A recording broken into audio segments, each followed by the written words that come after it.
Riley. Seriously, Riley?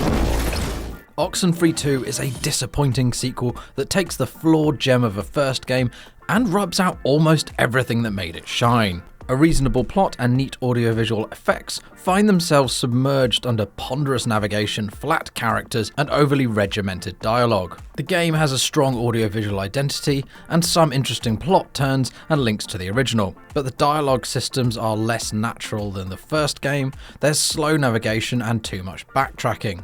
The main characters are really dull, and the paranormal elements are too familiar. So while the original Oxenfree was a little rough and experimental, an abundance of energy always carried it along. In part, that was down to the draw of its spooky island mystery, yet even more, it was thanks to the zingy chatter of its teenage cast, rambling, bickering and speaking over one another, with just enough room for your dialogue choices to weave into the flow. When it worked, conversations felt organic. When it didn't, it felt lively regardless, and suggested a potential for improvement in future games. Oxenfree 2 Lost Signals thus always sounded like an exciting prospect. Surely the time to really deliver on that potential. And with that in mind, I can only conclude that the final result is a real disappointment. Sure, much of the erraticism of Oxenfree's dialogue system has been ironed out in this sequel, but in the process, so has nearly everything that made it pleasing in the first place, not least that vibrant energy.